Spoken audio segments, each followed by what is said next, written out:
is not necessarily that the information isn't, that it isn't a good opportunity. It's the fact that you are the one that's delivering it to them. Any married people in the room? Have you ever had a conversation with your significant other that they heard from somebody else and was like, did you know that? And you're like, I've been saying that to you for the last 10 years. Have you ever had anything like that happen? Yeah. Now, why is that? See, here's the reason why. Is because people will judge the message by the messenger.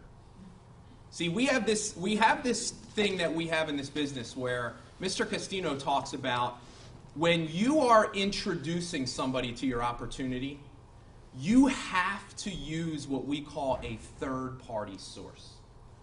Now, what's a third-party source? It's anything except for you. See, when you deliver the information, you're doing it first person. Now, we've already established that when that happens, people are not responding to it. Because if I feel like you're trying to recruit me into something, I'm going to throw my defenses up, just like I do when I feel like I'm being sold, and I'm going to prejudge your opportunity, because it automatically, in my mental bank, I'm going to think it's just like every other home-based business that that anybody's ever tried to get me into. And as you're starting to talk to me about deregulation and North American power and residual income, and you're saying all these things, I'm looking at you, and all I hear is this: wah, wah, wah, wah, wah. I'm not listening to you. And I might shake my head and say, yeah, sounds good. And you might give me your little website, right? And I say, yeah, I'll check it out. And as soon as I turn around, I'm going to throw that away, because I'm not going to check it out. Because I already know I'm not interested. So why am I going to go through the process of looking at something I already know I don't want to do? Am I reading anybody's mail here? Has anybody had that happen to them? So you have to understand, guys, you can't try to save people money. You can't pitch them on your opportunity. You can't deliver the information first person. So here's the obvious question. What the heck am I supposed to say? What does that leave me to say? And here's where we get into really the training of, and this training, by the way, guys, this will be the single most important training you will ever have in the company. It doesn't matter if you understand the compensation plan. That will not cause you to have success. It doesn't matter what you've done in your past. It doesn't matter if you've got a background in sales. It doesn't matter who your contacts are. None of this stuff contributes to your success. The only thing that will is your ability to, number one, understand what I'm about to share with you, practice it in your own business personally every day, and teach it to the people that get involved in your organization. And I'm here to tell you that if you do this the right way, and it works, okay? It's not a matter, see, the great part is this is not an experiment anymore. It's not a matter of if it works. It works. The question is, are you going to work it? Mr. Bob Doran, approaching 40,000 customers in less than 2 years.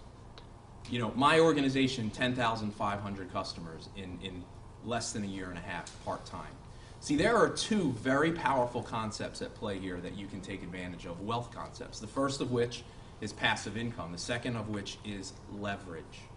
And the reason why many of you are struggling, just like I was a year and a half ago in my life, is because I worked for my money.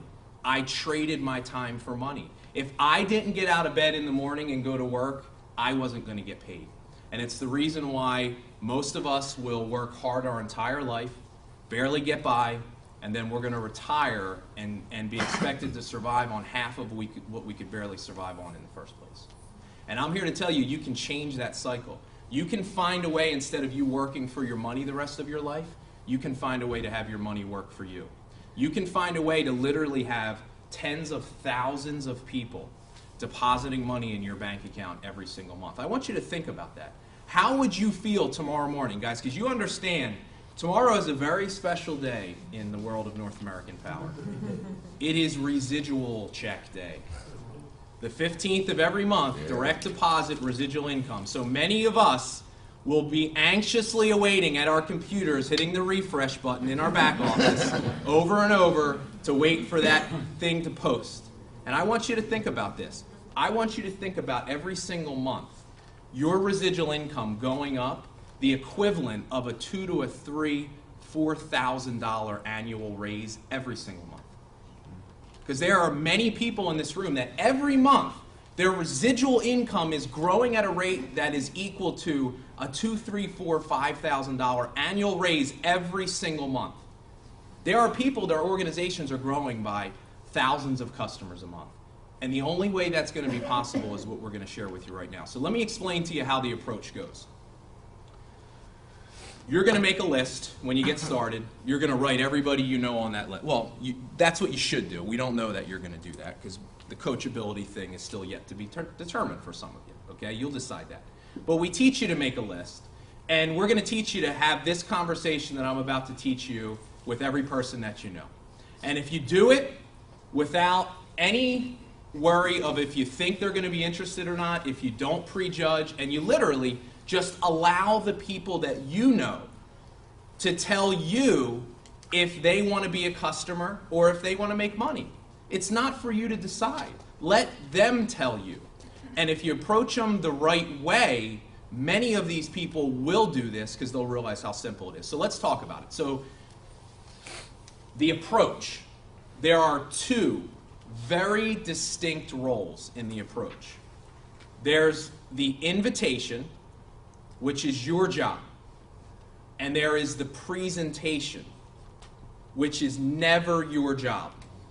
It is always to just invite, remember, not first person, but third person to a third party source. So what's a third party source? It can be a lot of things. You know, I think the most effective way to present the business to the people you know is a live event. Now, this is a live event, but I will tell you right now that if you try to build your business inviting people to a hotel meeting, you will become a very frustrated rep in North American Power. Because most people do not want to come to a meeting like this for a first look. So a live event, which is most effective, is held in your home. Saturday, 2 days from now, here, we're going to be doing a training at this hotel, and we're going to go over in detail this concept of a home meeting. So I'm not going to spend any time on it right now. There's also a video in your back office in the trainings that are done by Mr. Castino that talk about a home presentation. It's by far the most effective way to expose somebody. Another source is your website. That's a third party. We've got a recorded webinar. That's a third party. Mr. Castino has a sizzle call, a 7 or 8 minute call that you can get somebody on. That's a third party. Doesn't matter. But understand, here's what most new people do. They take the invite, they take the presentation, and they mash them together. Does that sound like what we do? Mm-hmm. So let me go over the invite. And guys, there is a science to this. And if you leave out any parts of this, it's just like baking a cake. If you leave out one ingredient, you might have something that comes out of the oven that looks like a cake, but it's not going to be a cake. And once again, if your goal is to build a utility company for yourself, your goal is to have a simple system that you can teach that anybody can do, you'll have all the ingredients. Now, here's the first part of it. So when you are calling the people that you know, here's the first step. Always be in a hurry. Always be in a hurry. You are setting the table for the conversation you're going to have. Some of you are going to reach out to people that you haven't talked to for 2 or 3 years. And you're going to want to get into a conversation with them to catch up. If I haven't talked to my buddy Carl in a couple of years, and I call him, it will be very easy for me to now have to get into how's the kids, how's the job. And the problem with that is I do need to do that with Carl, but I want the focus of my phone call to be North American Power. Because I want a sense of urgency in my conversation. So I'll call my friend Carl, and I'll say, hey, Carl, listen, it's Bob. I don't have a lot of time, but I had to reach out to you. There's something I really need to talk to you about. Now, if I haven't talked to him in a while, I might say to him, listen, I know we need to catch up. I'm sure, I don't know how long it's been. We definitely need to catch up, but I need to talk to you about something. So what you're doing is you're setting the table, you're creating a sense of urgency. And I'm going to explain to you how when this process is done, it's going to help you because you can't now get sucked back into a conversation with these people where they might be able to drag some of the information out of you first person when you don't want that to happen. So number one, be in a hurry. Number two is you want to let them know you started a business. You know, listen, I started a business of my own. Let me explain to you why. So step number two is share your why. Now this is an interesting thing because I think many of us are in this business trying to have success, and some of us have been in for 2, 3, 4 months, and we still don't even understand why we're doing this. And I'm telling you that unless you become very clear on a compelling reason why you're doing this business, you will struggle. You will feel like you're running in quicksand. You will feel like you're on a treadmill not getting anywhere. Because first and foremost, you're not going to be out there enrolling people the way you need to. And if you don't have a why, if your why is just money, that's not enough. See, the thing about our business is it's just a little bit easier to not do it than it is to do it. And the thing that you're going to find, the reason why people fail in this company is they lack the discipline and focus to do this over a sustained period of time. See, we say you're part-time. Well, many of you are not part-time. You're sometimes. You do this sometimes when I feel like it, when it's sunny out, when it's warm, when I'm in a good mood, right? When I'm only getting positive responses. If you build your business sometime, you will never, ever succeed. You have to be disciplined and do this every day. And every day could be as simple as just talking to one person. If you do things the way we teach, it's fun. You'll laugh because you'll be like, this is like fun because it works. See, some of you are doing it the wrong way and it sucks. It's hard.